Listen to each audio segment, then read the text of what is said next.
Yes, indeed, the sounds of the Quake 2 soundtrack. Bloody brilliant. And before that, Motorhead, Ace of Spades. This is, of course, the Blue Police Show here on WOW Radio with myself, Total Biscuit. And 1.7 is, of course, the big discussion topic of the day. Now, I'm unsure as to what discussion topic to come on to next. Someone suggested that I talk about the 1.7 Hunter buffs, and I said no, because my Hunter is level 10, and I'm not even going to consider talking about that. I don't go anywhere near balance issues in general, other than to say that most of them are mythical, and they certainly do not actually require the nerfs that people often claim. It's often the case that a balance is simply all in the mind, and you just haven't found the proper counter yet. Or in fact that simply a class is supposed to be more difficult to fight. A rogue will have more difficulty with a warrior than he will with a mage, but then again a mage frost build may be better at killing him than an arcane build, for instance. So, you know, it's all swings and roundabouts. But he did give me the idea of something else which I could possibly talk about, which is not on my list, so it's not prepared, so it's just coming off the top of my head. And that's the interesting way in which hunters have been buffed. And they have been buffed. Now, the survival tree was totally changed. I'm not going to say that that's a buff. Never say that a tree change is a buff, because that's in the eye of the beholder. Some people are going to be missing their older talents. Some people perhaps base their builds around the different talent builds. I know some people complained when the top-end protection talent was changed in the previous patch for warriors. But it's a case of, well, it's a change and not a buff or necessarily a nerf. In this case, we have the pet changes, which I believe are the most interesting features, rather than the changes to the survival tree, which are, of course, a moot point. Some people will like them, some people will not. It's inevitable. The changes to the pets are one of the most interesting attempts at improving a class I've ever seen. Now, in general, you will usually find that the way of improving a class is by the simple cookie-cutter buff it, increase some degree of power in the character, and by doing so, you buff the character. In this case, they didn't actually change the hunter at all. They changed his pets. Now, they haven't completed the pet pass yet. All pets will eventually have different abilities, but some now have abilities. For instance, the cat pets are able to stealth. Certain other pets have certain other abilities, and quite frankly, that is pretty awesome. It makes them more useful in instances. It makes them more useful in PvP. It makes them simply more than a little bit extra DPS. And it gives you a reason to go for other pet types, besides the obvious fact that some of them are better stats, different stats than others. I think, to be honest, that is the best attempt at buffing a class I've ever seen from Blizzard so far. It's a strong change. It's a good idea in principle. And it probably works in practice, although obviously we haven't tested the hunters long enough to see if there is any kind of imbalance or problem in this system. But I think the system itself is exceedingly good. It's exceedingly good, and it's very well thought out. Blizzard seem to be on a roll at the moment. 1.7 has a lot of very well thought out ideas, and it's good to see that Blizzard seem to be getting a grasp on the whole MMO genre. They are newbies to it, and after making mistakes, as any company will do, they are getting on top of what people want and mixing it properly with what they think people will want and the direction they want to see the game go. That is a very positive thing and bodes well for the future. The whole patch itself bodes well for the future. The battleground that's been introduced is, in my opinion, far superior than Alterac Valley and Warsong Gulch in every single respect. It is what should have been in originally as the staple battleground. It is very well designed, it's very well balanced, it's a heck of a lot of fun. It's virtually perfect in every possible respect. They could do with giving a couple of nicer caster items, has to be said, although the dagger and the staff is rather fat. So yeah, very well designed. It's Zul'Gurub, very well designed. good way of looking at future instances in the way that you have hectic pulls which require you to manage a lot of mobs rather than simply 2 massive great mobs that feel more like formulaic encounters rather than actual dungeon fights. I mean, when was the last time you saw people having to tank and off-tank in Dungeons and Dragons, or heck, maybe even Diablo? Usually in Diablo you would have large hordes of enemies that you would have to cut a swathe through, and that was the way in many role-playing games. Molten Core detracts from that a bit, and Zul'Gurub has gone, in my opinion, in the right direction in bringing that back into the game while maintaining the necessary challenge. It's a very well-designed instance. It's not oppressive in the way that Molten Core is. Molten Core, in many respects, is quite depressing. It's quite bland, but then again, what are you supposed to do with rocks and lava? It's the Molten Core. It's supposed to be molten. What else is there going to be in there? Zul'Gurub is very lively. It feels like a genuinely used area rather than Molten Core, which just seems to be big lava cave with mobs dotted around for no apparent reason.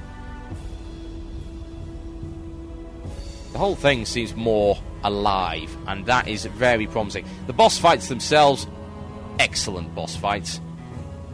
Very well designed. Each boss is different. The bosses require incredibly different strategies. And it's good fun. And that's the main thing about it. The whole instance is fun. I can't remember a single bit of it that's not enjoyable. You can get to any boss reasonably fast, so you don't have to do the whole instance in one go. You don't have to plough through 2 hours of trash mobs to start getting good items, and you have a progressive element in the fact that most of the items dropped in there are materials which can be used in crafting or for the parts for the 5-piece sets, which are of course in quest form. Good stuff. Very well planned out. I can't help but feel a sense of achievement every time I come out of Zul'Gurub, because usually I will come out with something, whether it be one of the bijous, whether it be a purple item required in my 5-piece sets, whether it be a couple of coins, for instance, or whether it be a blue or epic drop. Can't help but feel that there is a purpose for going in every single time, for everyone that goes in, and usually someone comes out with something. Whereas in Molten Core and Blackwing there, that does not happen. It bodes well for the future, as does this whole Hunter talent thing. I would hope that if classes do require buffs in the future, they are done in the style of the Hunter pet buffs. Because I think that is the most promising way of doing it. It's the most creative way of doing it. And it expands and improves the class rather than simply tweaking values in a spreadsheet. The classes need to become more than they are. That's obviously what hero classes are going to do later on when those get introduced, but at the moment there is room to expand the capacity of the classes and make them more worthwhile. That Hunter change is the sort of thing we are looking for. More plus. Anyway, I think it's time for the much-loved and much-hated Rap in the Forums, in which we take aggressive or downright stupid posts and show just how silly they really are. This is what would happen if you read some of these posts back to yourself in musical form. This is Rap in the Forums.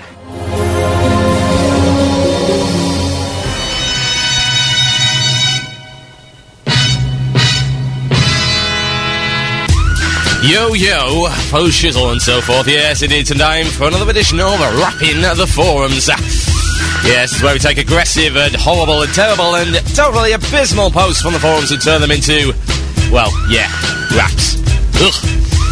How incredibly unpleasant.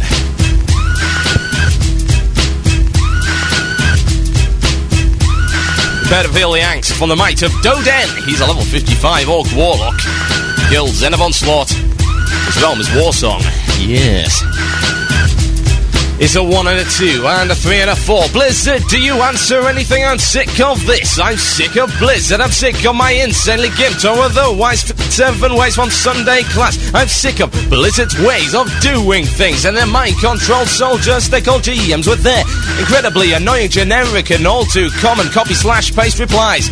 I'm sick of them not replying to anything that is put in a civil-only fashion, or them not replying to anything that somehow questions their moronic comments are part of the game that does not make sense. Like, why is the Warlock a class of handful of other classes, abilities thrown into one, then had cooldowns put on all of it? Fear has been nerfed to oblivion, as well as Howl of Terror, which by the way is a 1.5 second cast, while a warrior, a class that does melee, has an instant-cast version. How does that make sense? Or Seduce requires our pet to channel it, and she can't do anything while channeling lasts about 15 to 20 seconds. Mages can get an instant cast form of it with polymorph that lasts nearly 30 seconds. Of the Mage's Frost Armor, X Armor, but only 580, and her Warlock's version's basically the same thing, but 1150 mana. WTF, or how about a Mage getting Fire Blast with a 6-second cast for some 700 to 800 some odd damage, while our Soulfire 6-second cast with 700, 800 damage, exact same. Requires a soul shard, question mark, exclamation mark, exclamation mark, exclamation mark, or a pre-psychic scream, instant cast that fears 2 people. Dot, dot, and a dot, and a dot. Ours is 1 person with a 1.5 second cast. Why?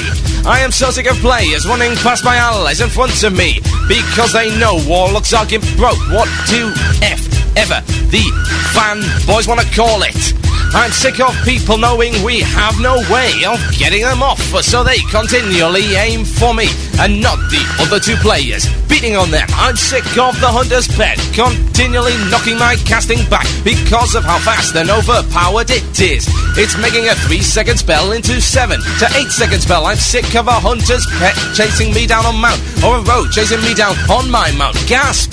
We get drained life, question mark. You're telling me I get 85 health every second for 5 seconds? No way, that's like 425 health, dude. While considering our friggin' health is our defense, WTF does that do?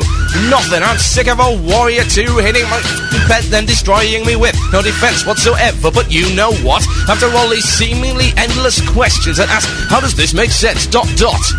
And a dot. I'm still a happy person. However, I think that it's due to the fact that whenever I think about my class and its lack of ability/explanations, I become some stupid So anyone wanna explain these things to me? Any? How about you, Aeonix? Wanna tell me if your pure spell and clastics functions and otherwise wise inexplainable screw-ups tells you it is working as intended, question mark, or tell me that our class is complete and that we at Blizzard feel this class is the way we want it because we are Blizzard and we think the Warlock should be this way. Give me your money. Or tell me the reason for the fear nerfs was because we don't like people to lose control of their character in the fight.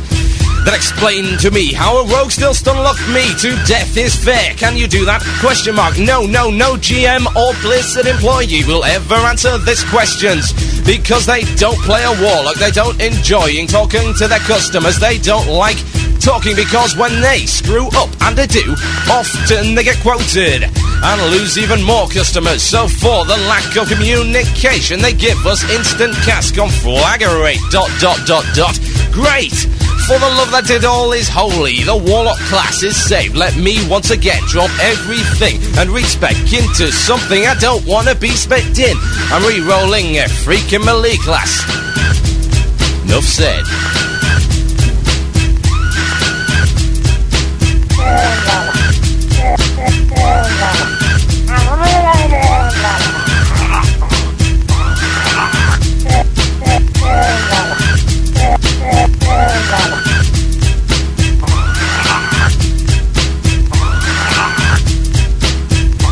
Prepare to sample the mighty wisdom of Bison. He's a level 60 Tauren Druid from the Malicious Guild. It's a 1 and a 2 and a 3 and a 4. Horde equal army of shame and equal death of wow. Blizzard, what the hell are you playing at? I never start posts of this nature, but this is just ridiculous. You honestly won't be happy till there is only one class worth going. Take this for example. I rolled a Druid when I bought this game back in April and made it up to 60. Remember when Blizzard called Druid the jack of all trades, the true hybrid? Turns out we are the worst hybrid of them all. Now I wanted to go Shaman, but that's what my brother plays. We almost team up to play, so I've always thought two different classes a naturally better combination. So next I rolled Rogue, like a fun PvP class to go. After a lot of time and effort, I've started getting up to the higher levels. Then you go and completely nerf their PvPing ability. Question mark last time. I checked Census Druids make a whopping 2% of the Horde on my server.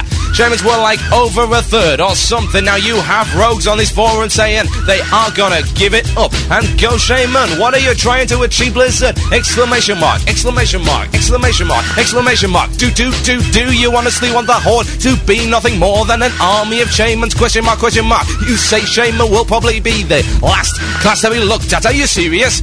You honestly thought Rogue needed nerf before Shaman? Question mark. Shaman seriously needs to be toned down a bit to balance this game. I mean, really, Blizzard, you only have 9 classes in this online game. It shouldn't be this hard. Back to my point about grouping with my Shaman brother. I think in the end, 2 Shaman running around is still way better than most Shaman plus other combinations for farming, PvPing, etc. Does that sound right to you, Blizzard? Cause it sounds totally wrong to me. So what's the plan for the future, Blizzard? Question mark. Are you gonna wait till every Horde player has a level 60 Shaman before you finally nerf it? Question mark. Dot and a dot. You know, comma, know that. Now I've written it down. I bet that's exactly what you do. I played 8 to 9 online games back to and I've never felt the need to have 2, 3, 4 alt characters until I played WoW. Pull out your finger and sort the class balance properly, Blizzard. It's the most important thing in the game. Question mark, exclamation mark, dressing room, WTF, next.